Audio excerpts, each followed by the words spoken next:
This is Hal here, your branding architect at Muumba Web Digital. And today I want to mention something about WordPress and the latest update, the version 6.4.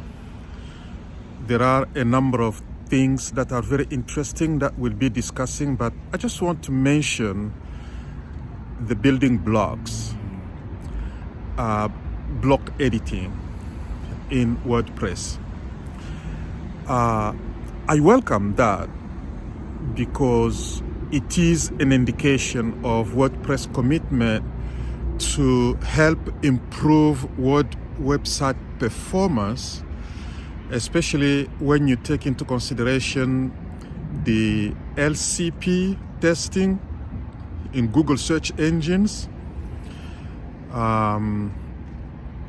which is the largest contentful paint, which is the measure of how long it takes for the largest piece of element in a content to be displayed fully on your screen. Most of us are very familiar with going to a website, and then when you want to click on an element like a button, and then there is a shift, and sometimes you end up clicking a link that you didn't intend to click, and that shift will send you to another destination, and then you have to start coming back. You know how annoying that can be. It can get frustrating. Sometimes you try to come back and now it becomes a challenge. Let me give a little brief history of my own journey with WordPress. I've come to love WordPress at Muumba Web Digital. We are primarily a WordPress shop, even though we use other content management systems such as Shopify. We design and build websites for clients if that's what they want.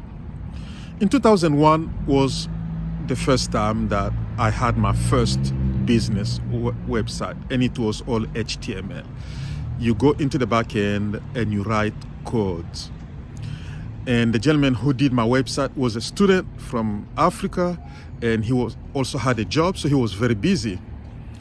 And then I was operating in the government contracting industry. I was a consultant, so I needed to update information a little bit more regularly. And then I couldn't get him until the weekend. And I'm like, okay, listen, I'm going to pay you extra. Show me how to go into the back end and how to access these codes. I had never written an HTML code before. I didn't know nothing about it. So I taught myself, and I began from there, and I fell in love with hand coding. And we had to learn HTML. We had to learn JavaScript codes. We had to learn all that. And I became quite good at it. But it was quite frustrating because there were a number of things that you wanted to do, and it took longer. You had to maybe find somebody else to come and explain to you what to do. And then gradually, around 2003, there was a talk of WordPress. 2004, 2005.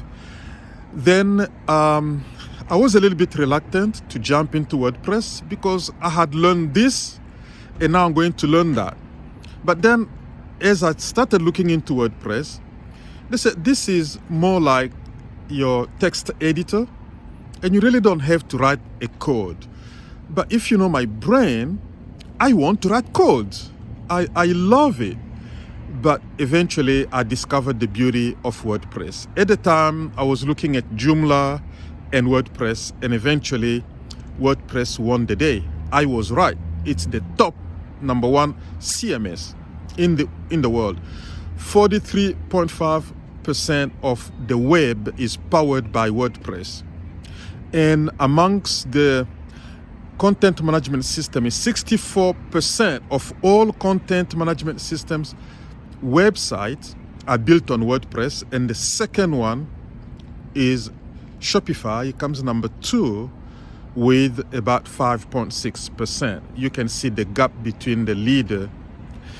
And gradually, we've had others that have come on the market like Squarespace and Wix and Shopify, but they're catering to a unique market of simple users, small business owners who just want to stay up late at night and pull this and pull that and create something together. But I'm coming across many of them who end up frustrated because they're not really getting what they want, what they believe they need in order to compete with their other businesses in their space.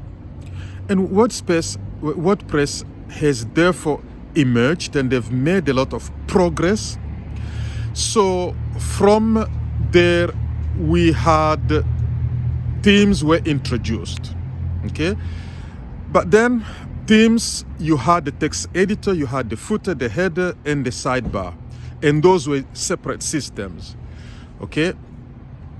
And then we evolved to page builders like Elementor and Divi. Well, then search engines began to issue these test criterion factors, ranking factors, the way they test web pages to rank them. And it turns out the page load speed is an important factor. And I just gave you an example of the largest contentful pane, which is a situation that needs to be improved. It's one of the tests that a lot of websites are not passing at 100% yet. And so there's a lot of talk at WordPress. Elementor, one of the page builders, is also working very hard to help improve that situation.